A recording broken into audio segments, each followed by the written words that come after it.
नमस्कार दोस्तों, आप सभी का स्वागत है आपके अपने यूट्यूब चैनल आइकॉनिक ज्ञान पर। आज हम ज्योग्राफी का चैप्टर नंबर 2 स्टार्ट करने जा रहे हैं, जिसका नेम अक्षांश एवं देशांतर है। देखिए, चैप्टर को स्टार्ट करने से पहले हमें यह जानना बहुत ज़रूरी है कि इस चैप्टर को पढ़ने से हमें कितना लाभ होगा। देखिए, किसी भी स्थान की दूरी एवं समय को दर्शाने के लिए अक्षांश एवं देशांतर का प्रयोग किया जाता है। बिना अक्षांश एवं देशांतर के अभाव में हम यह नहीं जान सकते कि वहाँ पर यानी किसी भी स्थान पर पहुँचने में हमें कितना समय लगेगा, क्योंकि यहाँ का समय और विदेश के समय में अंतर होता है। इन सभी अंतरों को पूरा करने के लिए हमें देशांतर एवं अक्षांश रेखाओं की ज़रूरत पड़ती है। तो आइए जानते हैं अक्षांश एवं देशांतर के बारे में। पृथ्वी के समान किसी गोले पर किसी बिंदु की स्थिति का वर्णन करना कठिन है। अब प्रश्न यह उठता है कि इस पर किसी स्थान की स्थिति कैसे बताई जा सकती है। इसके लिए हमें कुछ बिंदु एवं रेखाओं के संदर्भ की आवश्यकता होती है। आप देखेंगे कि एक सुई ग्लोब में झुकी हुई अवस्था में स्थित होती है, जिसे अक्ष कहा जाता है। ग्लोब पर वे दो बिंदु जिनसे होकर सुई गुजरती है उत्तर तथा दक्षिणी ध्रुव कहलाते हैं। ग्लोब को एक सुई के चारों ओर पृथ्वी की भांति पश्चिम से पूर्व की ओर घुमाया जा सकता है। दोस्तों, आप बताइए हमारी पृथ्वी किस दिशा में घूमती है? तो देखिए, पश्चिम से पूर्व। हमारी पृथ्वी पश्चिम से पूर्व घूमती है। आइए आगे बढ़ते हैं। एक अन्य काल्पनिक रेखा भी ग्लोब को दो बराबर भागों में बांटती है। दोस्तों, इस काल्पनिक रेखा को हम विषुवत वृत्त या विषुवत रेखा कहते हैं। पृथ्वी के उत्तर में स्थित आधे भाग को उत्तरी गोलार्ध तथा दक्षिण वाले आधे भाग को दक्षिणी गोलार्ध कहते हैं। ये दोनों बराबर के आधे भाग हैं। विषुवत वृत्त से ध्रुवों तक स्थित सभी समानांतर वृत्तों को अक्षांश रेखाएं कहा जाता है। अक्षांशों को अंश में मापा जाता है। देखिए दोस्तों, 90 अंश उत्तरी अक्षांश उत्तर ध्रुव को दर्शाता है तथा 90 अंश दक्षिणी अक्षांश दक्षिणी ध्रुव को दर्शाता है, जैसा कि हमें हमारे चित्र में दर्शाया गया है।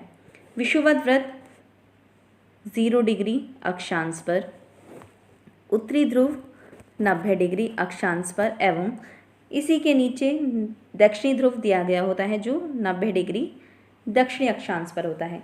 विषुवत वृत्त के ऊपर जो ये समानांतर रेखाएं खींची गई हैं, इनको हम अक्षांश कहते हैं। 1 डिग्री अक्षांश का मतलब 111 किलोमीटर होता है। इसी प्रकार पूरे पृथ्वी पर 179 अक्षांश रेखाएं प्लस 2 बिंदु टोटल मिलाकर 181 अक्षांश रेखाएं होती हैं।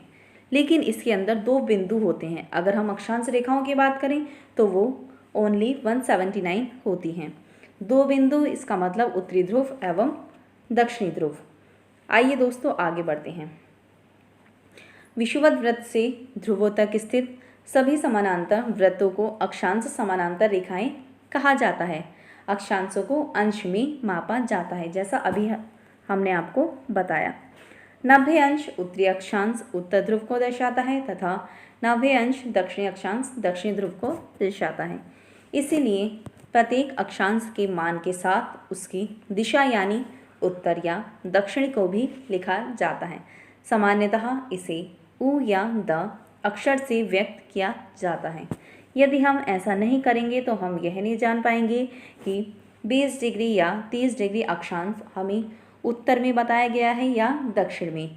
जैसे दोस्तों यहाँ पर दिया गया है, महाराष्ट्र में चंद्रपुर एवं ब्राज़ील, दक्षिण अमेरिका में वेलो होरिजेंटो दोनों एक ही अक्षांश 20 डिग्री अंश पर स्थित हैं, लेकिन चंद्रपुर विषुवत वृत्त के 20 अंश उत्तर में एवं वेलो होरिजेंटो विषुवत वृत्त के 20 अंश दक्षिण में स्थित है। इसलिए हम कहते हैं कि चंद्रपुर 20 डिग्री उत्तर अक्षांश पर तथा वेलो होरिजेंटो 20 डिग्री दक्षिणी अक्षांश पर स्थित है। इसलिए किसी भी स्थिति को दर्शाने के लिए हमें उत्तर एवं दक्षिण का लिखना बहुत ही ज़्यादा ज़रूरी होता है। देखिए, महत्वपूर्ण अक्षांश कौन कौन से हैं, हम इनको जानने का प्रयास करते हैं।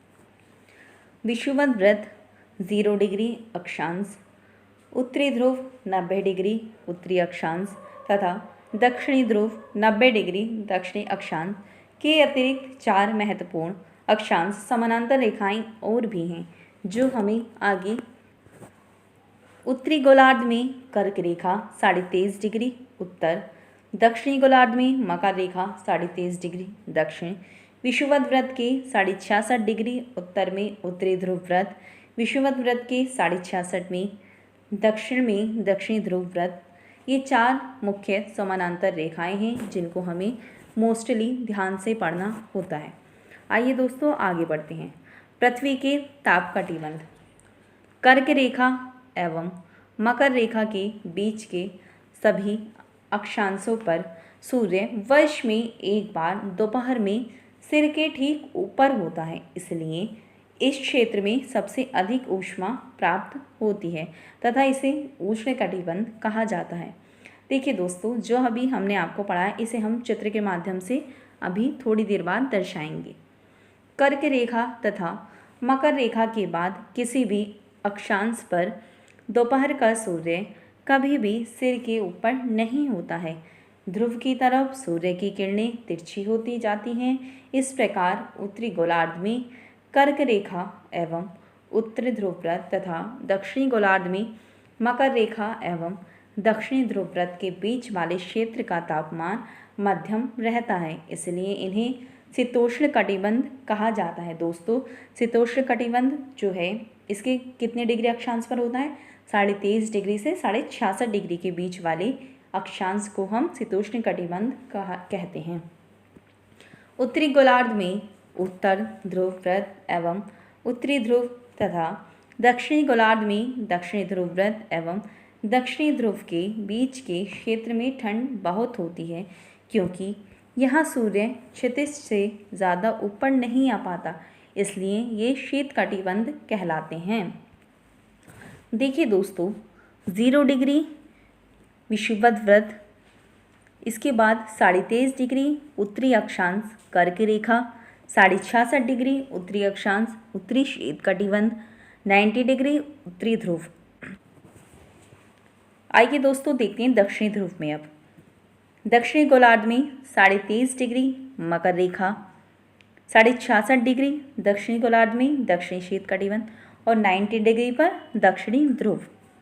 इसी प्रकार कर्क रेखा एवं मकर रेखा वाले क्षेत्र में सूर्य वर्ष में एक बार सिर की बीचों बीच जरूर पड़ता है, इसलिए इस क्षेत्र को हम उष्ण कटिबंध कहते हैं, जैसा हमें चित्र में दर्शाया गया है। कर्क रेखा एवं उत्तरी ध्रुव वृत्त, इनके बीच वाले क्षेत्र को उत्तरी शीतोष्ण कटिबंध कहते हैं, क्योंकि यहाँ पर ठंड पड़ती है। उत्तरी ध्रुव वृत्त एवं उत्तरी ध्रुव के बीच के क्षेत्र को उत्तरी शीत कटिबंध कहा जाता है। ऐसे ही दोस्तों, मकर रेखा एवं दक्षिणी ध्रुव वृत्त वाले क्षेत्र को दक्षिणी शीतोष्ण कटिबंध कहते हैं एवं दक्षिणी ध्रुव वृत्त एवं दक्षिणी ध्रुव के बीच के क्षेत्र को दक्षिणी शीत कटिबंध कहते हैं, जैसा अभी हमने आपको थ्योरी में पढ़ाया था। देखिए दोस्तों, अब हम जानते हैं देशांतर क्या है। किसी स्थान की स्थिति को बताने के लिए उस स्थान की अक्षांश के अतिरिक्त कुछ और जानकारियों की आवश्यकता भी होती है। आप देख सकते हैं कि प्रशांत महासागर में स्थित टोंगा द्वीप एवं हिंद महासागर में स्थित मॉरिशस द्वीप एक ही अक्षांश 20 डिग्री दक्षिण पर स्थित हैं। उनकी यह स्थिति जानने के लिए यह पता करना होगा कि उत्तर ध्रुव को दक्षिण ध्रुव से जोड़ने वाली संदर्भ रेखा से पूर्व या पश्चिम की ओर इन स्थानों की दूरी कितनी है। इन संदर्भ रेखाओं को देशांतरीय यामोत्तर कहते हैं तथा इनके बीच की दूरी को देशांतर के अंशों में मापा जाता है। प्रत्येक अंश को मिनट में तथा मिनट को सेकंड में विभाजित किया जाता है। ये अर्धवृत्त हैं तथा उनके बीच की दूरी ध्रुवों की तरफ बढ़ने पर घटती जाती है एवं ध्रुवों पर शून्य हो जाती है, जहाँ सभी देशांतरी यामोत्तर आपस में मिलती हैं। सभी देशांतरी यामोत्तरों की लंबाई समान होती है, इसलिए इन्हें सिर्फ मुख्य संख्याओं में व्यक्त करना कठिन था। तब सभी देशों ने निश्चित किया कि ग्रीनविच, जहाँ ब्रिटिश राज की वेधशाला स्थित है। दोस्तों, ग्रीनविच यानी कि जहाँ ब्रिटिश राज की वेधशाला स्थित है से गुजरने वाली यामोत्तर से पूर्व और पश्चिम की ओर गिनती शुरू की जाए। इस यामोत्तर को प्रमुख यामोत्तर कहते हैं। इसका मान 0 डिग्री देशांतर है तथा यहाँ से हम 180 डिग्री पूर्व या 180 डिग्री पश्चिम तक गणना करते हैं।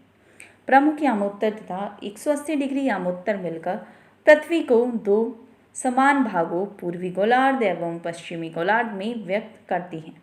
इसीलिए किसी स्थान के देशांतर के आगे पूर्व के लिए अक्षर पू तथा पश्चिम के लिए अक्षर पा का उपयोग करते हैं। यह जानना रोचक होगा कि 180 डिग्री पूर्व और 180 डिग्री पश्चिम यामोत्तर एक ही रेखा पर स्थित हैं। अब ग्लोब पर अक्षांश समानांतर रेखाओं एवं देशांतरीय यामोत्तरों के द्वारा बनी ग्रिड को देखो। अगर आपको किसी स्थान के अक्षांश एवं देशांतर की सही जानकारी हो तो ग्लोब पर आप उस स्थान का पता आसानी से लगा सकते हैं। उदाहरण के लिए असम में ध्रुवी 26 डिग्री उत्तरी अक्षांश तथा 90 डिग्री पूर्वी देशांतर पर स्थित है। देखिए दोस्तों, 26 डिग्री उत्तरी अक्षांश एवं 90 डिग्री पूर्वी देशांतर पर स्थित है। अब इस बिंदु को देखिए जहाँ ये दोनों रेखाएं एक दूसरे को काटती हैं। यह बिंदु ध्रुवी की सही स्थिति होगा। देखिए दोस्तों, जैसा अभी हमने पढ़ा, ग्रीनविच जो 0 डिग्री देशांतर को दर्शाती है, जिसे हम प्रधान यामोत्तर रेखा के नाम से जानते हैं, जो ग्रीनविच के पूर्व में जाने पर समय बढ़ता है एवं ग्रीनविच से पश्चिम में जाने की तरफ समय घटता है। ग्रीनविच, देखिए दोस्तों, ग्रीनविच रेखा यह आपको दर्शाई गई है। देशांतर और समय। समय को मापने का सबसे अच्छा साधन पृथ्वी, चंद्रमा एवं ग्रहों की गति है। सूर्योदय एवं सूर्यास्त प्रतिदिन होता है, अतः स्वाभाविक ही है कि यह पूरे विश्व में समय निर्धारण का सबसे अच्छा साधन है। स्थानीय समय का अनुमान सूर्य के द्वारा बनने वाली परछाई से लगाया जा सकता है, जो दोपहर में सबसे छोटी एवं सूर्योदय तथा सूर्यास्त के समय सबसे लंबी होती है। ग्रीनविच पर स्थित प्रमुख यामोत्तर पर सूर्य जिस समय आकाश में सबसे ऊंचे बिंदु पर होगा, उस समय यामोत्तर पर स्थित सभी स्थानों पर दोपहर होगी। चूँकि पृथ्वी पश्चिम से पूर्व की ओर चक्कर लगाती है, अतः वे स्थान जो ग्रीनविच के पूर्व में है उसका समय ग्रीनविच समय से आगे होगा तथा जो पश्चिम में है उसका समय ग्रीनविच समय से पीछे होगा। समय के अंतर की दर की गणना निम्नलिखित विधि से की जा सकती है।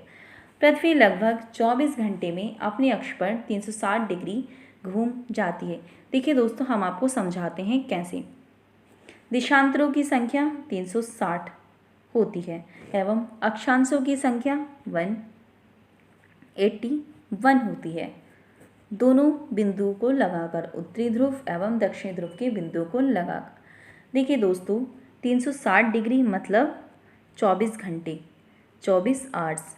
हमारी पृथ्वी 360 डिग्री 24 घंटे में घूम जाती है। 360 डिग्री मतलब 1440 मिनट। 0 से 0 काटा। 1 डिग्री मतलब 144/36 डिवाइडेड बाय 4। इसका मतलब 1 डिग्री में 4 मिनट आ जाते हैं। यही हमें यहाँ पर दिखाया गया है। आइए जानते हैं। पृथ्वी लगभग 24 घंटे में अपने अक्ष पर 360 डिग्री घूम जाती है, अर्थात वह 1 घंटे में 15 डिग्री एवं 4 मिनट में 1 डिग्री घूमती है। जैसा अभी हमने बताया, 1 डिग्री यानी कि 4 मिनट। इस प्रकार जब ग्रीनविच में दोपहर के 12 बजते हैं, तब ग्रीनविच से 15 डिग्री पूर्व में समय होगा 60 मिनट, अर्थात ग्रीनविच के समय से 1 घंटा आगे अर्थात वहाँ दोपहर का 1 बजा होगा, लेकिन ग्रीनविच से 15 डिग्री पश्चिम का समय ग्रीनविच समय से 1 घंटा पीछे होगा, यानी वहाँ सुबह के 11 बजे होंगे। इसी प्रकार जब ग्रीनविच पर दोपहर के 12 बजे होंगे उस समय 180 डिग्री पर मध्य रात्रि होगी। किसी भी स्थान पर जब सूर्य आकाश में अपने उच्चतम बिंदु पर होता है दोपहर में, उस समय घड़ी में दिन के 12 बजते हैं। इस प्रकार घड़ी के द्वारा दिखाया गया समय उस स्थान का स्थानीय समय होगा। आप देख सकते हैं कि दिए गए देशांतरीय यामोत्तरों पर सभी स्थानों का स्थानीय समय समान है। हम मानक समय क्यों मानते हैं?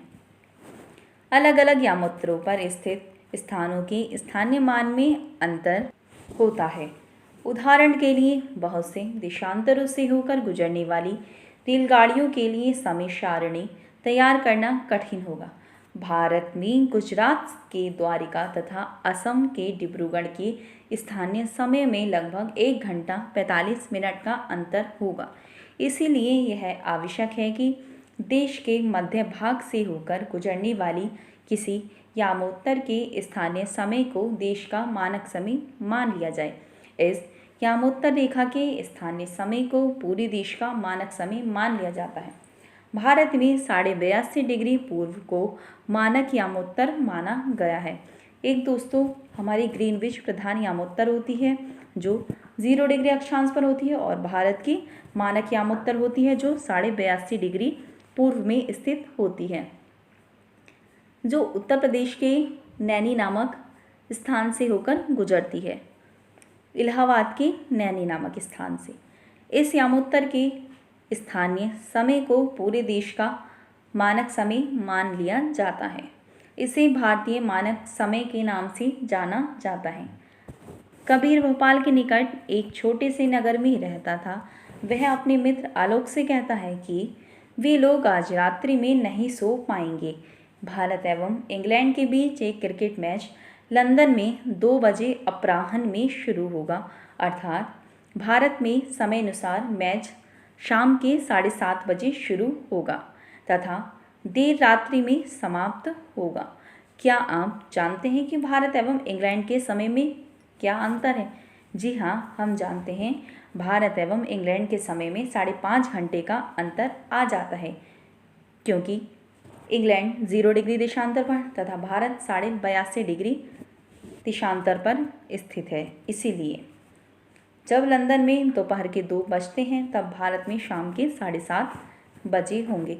दोस्तों देखिए दोस्तों, 0 डिग्री प्रधान यामोत्तर रेखा एवं 82.5 डिग्री भारतीय मानक समय रेखा, जब हम 82 की 4 से मल्टीप्लाई करेंगे तब हमें 328 प्राप्त होगा। अब इस आधे का हम +2 ऐड कर लेंगे तो हमें 330 मिनट मिल जाएंगे। 330 मिनट को जब हम घंटे में डिवाइड करेंगे तब 5.5 घंटे निकल कर आएगा, यानी कि भारत का समय इंग्लैंड के समय से 5.5 घंटे आगे है। देखिए अब हम आगे बढ़ते हैं। कुछ देशों का देशांतरीय विस्तार अधिक होता है, जिसके कारण वहाँ एक से अधिक मानक समय अपनाए गए हैं। उदाहरण के लिए रूस में 11 मानक समयों को अपनाया गया है। पृथ्वी को एक घंटे वाले 24 समय क्षेत्रों में बांटा गया है। इस प्रकार प्रत्येक समय क्षेत्र 15 डिग्री देशांतर तक के क्षेत्र को घेरता है। इसी प्रकार हमारा आज का चैप्टर समाप्त होता है, जिसके अंदर हमने अक्षांश एवं देशांतरों के बारे में पढ़ा। आपको अगर हमारी वीडियो पसंद आई हो तो please like, share and comment करना ना भूलें। धन्यवाद दोस्तों।